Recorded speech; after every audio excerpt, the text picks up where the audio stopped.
Bonjour chers téléspectateurs, c'est un grand plaisir pour moi d'animer ce tout nouvel épisode de votre émission favorite. Aujourd'hui, émission hors du commun, nous discuterons d'exploits sportifs, en particulier du grand Pierre-Jean-Jacques. Je vous souhaite un bon visionnement. Bienvenue dans nos studios, c'est un réel plaisir de vous recevoir en chair et en os. Tout plaisir pour moi. Aujourd'hui donc, nous vous éplucherons jusqu'à la dernière couche en vous bombardant de questions.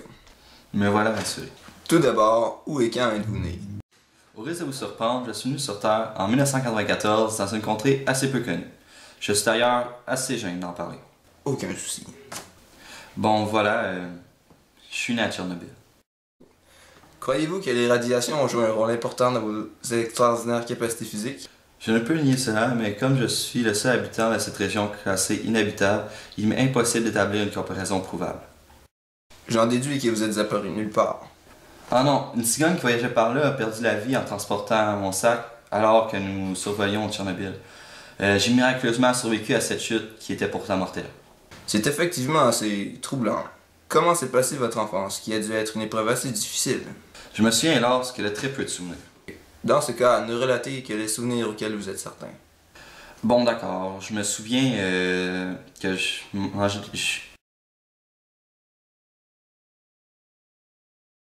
Bon d'accord, je me souviens des petits champignons que je dévorais. Je sais aujourd'hui qu'ils étaient hallucinogènes, mais ils m'ont permis de développer socialement avec mes amis imaginaires. Passons maintenant à votre adolescence. Comment s'est-elle passée? Un jour, pendant que je me nourrissais avidement, un groupe de chasseurs m'a recueilli. Ils m'ont envoyé par la suite à l'université de Harvard afin d'être analysé méthodiquement par des scientifiques. C'est à ce moment qu'ils ont découvert vos extraordinaires talents dans les sports.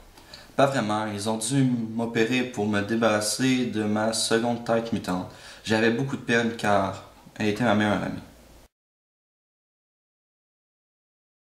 Comment ont-ils déterminé quelle tête devait être coupée? Dans une partie de pile-face. Quelle expérience épouvantable cela a dû être. Non, puisque c'était mon idée. Vous êtes étrange. Qu'est-il arrivé par la suite? Après une semaine de tests intensifs, je fus autorisé à quitter ma cellule. Je me suis évidemment dirigé vers le gymnase et j'ai assisté à un match de basketball. J'ai méticuleusement étudié les joueurs et je croyais pouvoir faire de même. Nous avons d'ailleurs une vidéo de certains de vos exploits du passé. Je vous propose d'en faire le visionnement. Ça serait intéressant.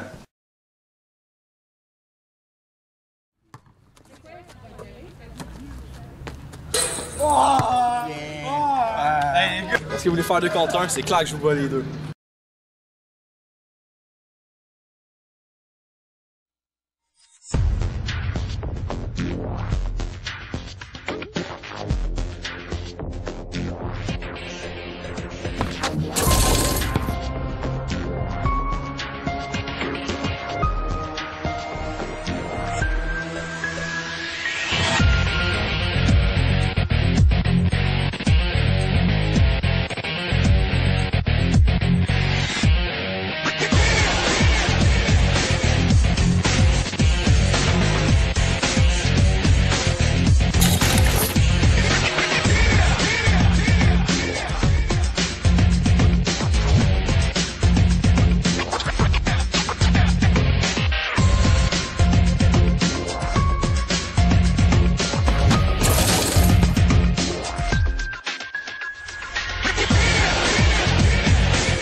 Votre enfance ayant été explorée, il est maintenant temps de passer aux choses sérieuses.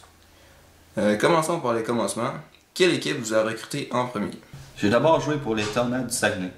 Étiez-vous rémunéré d'une quelconque manière? Oui, comme Dumbo était récompensé par des cacahuètes, j'ai été payé en bleuets, de vrais bleuets du Saguenay.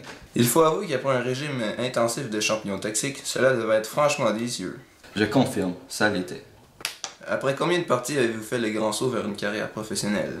J'ai eu énormément de chance. J'ai été repêché par les Cactus de Los Angeles après 3 parties. Wow! C'est à ce moment que vous êtes devenu une superstar et que vous empochiez plus de 35 millions par saison? C'est tout à fait vrai, mais mon salaire a exponentiellement augmenté, toutes les équipes me voulaient. Vous êtes considéré comme le plus grand joueur de tous les temps, avec une moyenne de 43 paniers par partie. Ha ha ha. Lorsque je jouais dans une équipe, c'était une victoire assurée pour celle-ci. Vous êtes notamment considéré comme un vrai champion grâce à votre talent de marqueur. Effectivement, j'ai un taux de réussite au lancer de 100% à partir du fond du terrain. Encore une fois, passons à une vidéo de vous jouant au basketball.